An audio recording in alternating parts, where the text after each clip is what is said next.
This is part of the President's Space Policy Directive 1, where he directed me as the NASA administrator to go to the moon and to go with commercial partners, which is what we're going to announce today. We're doing something that's never been done before. When we go to the moon, we're doing something that's never been done before. When we go to the moon, so that we as NASA can do more than we've ever been able to do before. So that we as NASA can do more than we've ever been able to do before. So the moon is full of secrets that we don't know yet. For example, if you really want to decide what the age is of the solar system, just like you look at the rings of a tree when you cut it, if you want to learn that, you go to the moon and you analyze the samples that are there.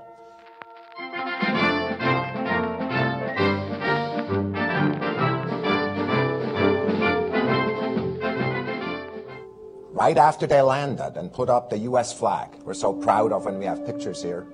We're so proud of when we have pictures here.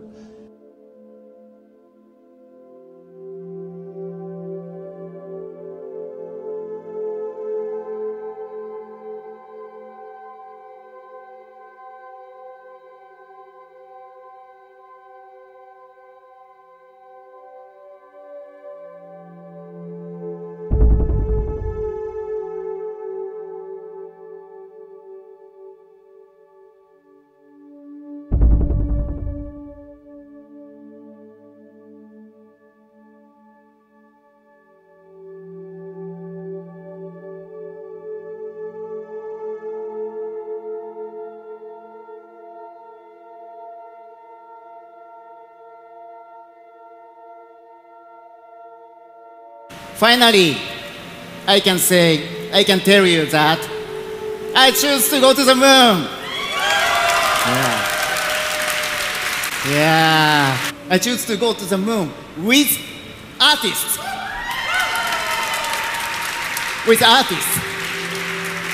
Yeah, he's very graciously offered to provide those seats to artists and cultural influences and like basically, you know, key influences in society and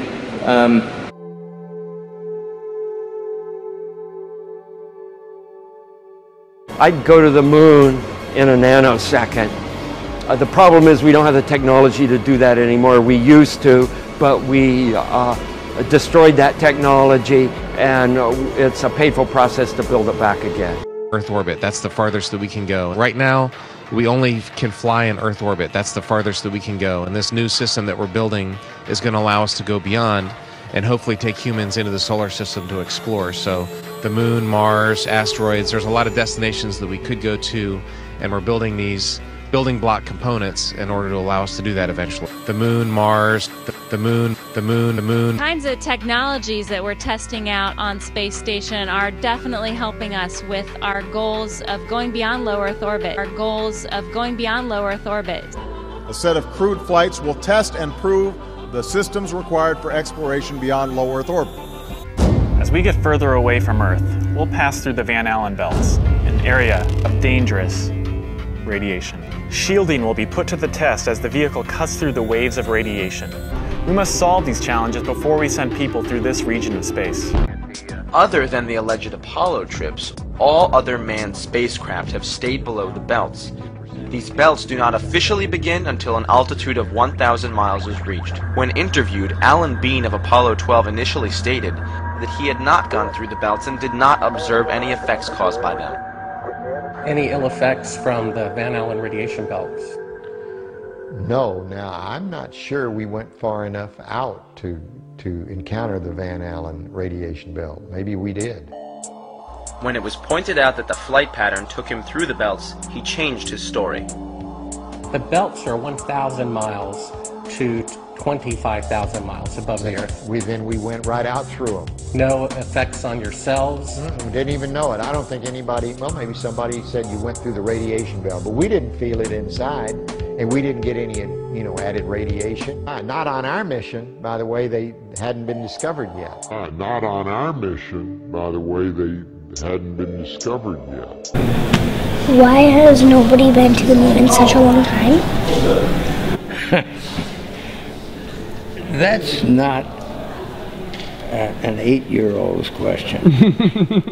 That's my question. I want to know, but I think I know.